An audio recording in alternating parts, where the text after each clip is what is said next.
Well, this is an annual branding. We brand the calves once a year, and that's to show ownership. And you might have seen pictures of the wine glass brand.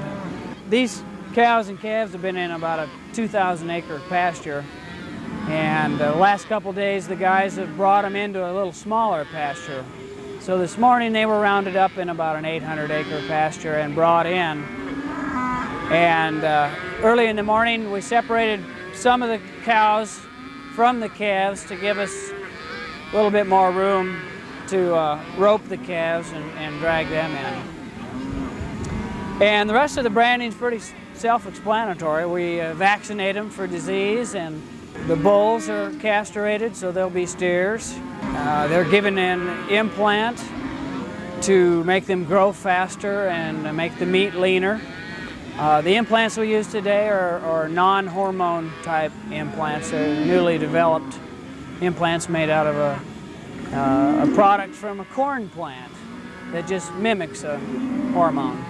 The implants that were used 10 years ago, there was some concern with those because they were just straight hormones, although there were never really any scientific studies to prove that hormones were actually transmitted into the meat, even then. But EPA and public has forced many of the companies to go to new types of hormones, and that's what we've been using for the last 10 years or so.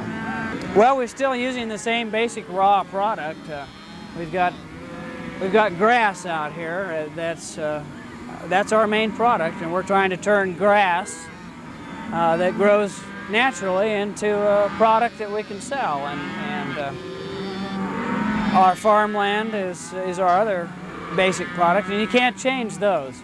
But the way we manage those, the grass and the farmland, has changed quite a bit, and it is becoming technical. We do a lot of lab work with the livestock and the range grasses, and a lot of lab work on we do soil testing and tissue sampling, and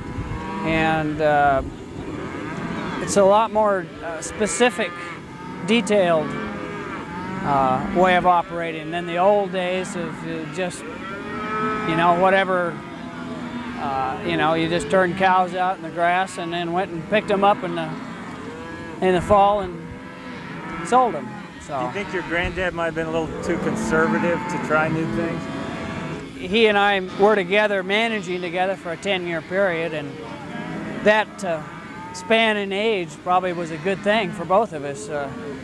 He was conservative, and of course I wouldn't be quite so conservative, and so I think our management decisions came out somewhere in the middle, probably where they really should have been. And it's a long-term business. We're not in here 1 year to make a profit, and we need to be a little conservative to look at it through the long term.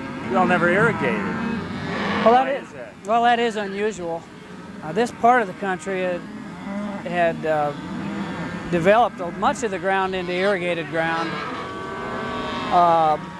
in the early 70s, and the main reason that we did not go that route is just the timing of me coming back at the time when I did, and when I came back, we felt like we had plenty to manage the way it was without trying to develop ground and add that much more work. The other thing is it fits in with our long-term goals of managing the ground naturally the way it was.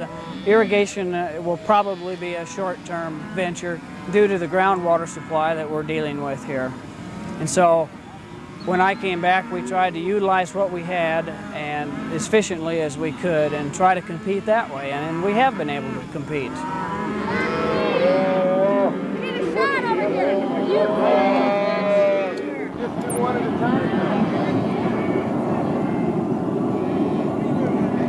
Is that hard work?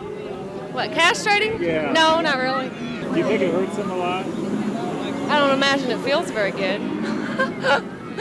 You just don't think about it. It doesn't bother me none to do it. It's not like you're your own boss and you got your own business. I just happen to be the one today that's managing this property for the family, and when I'm gone, hopefully some other family member will take their turn and manage it for the family. It is unusual that it's remained in the family as long as it has, and we've been able to keep it together in one piece. You've got a new little boy, Max. You think he might be the one? Well, I don't know. I don't want to say that my kids are going to be the ones to be here. I don't want to kind of direct them. I hope they'll make their own decisions. But we do have a special thing here with all the relatives, and it comes down to about 25 or so separate landlords or ownership of some sort. And 99% of that ownership is relatives. And fortunately, they've all been very easy to work with, and they've been very trusting in me, and I appreciate that. Max's middle name is McCoy. Is there? Tell us why. Well,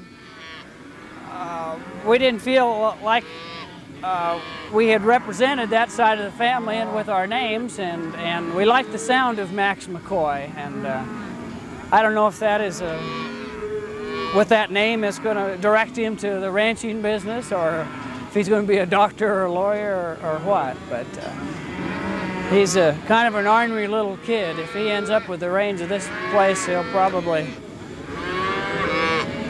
go full steam all the time.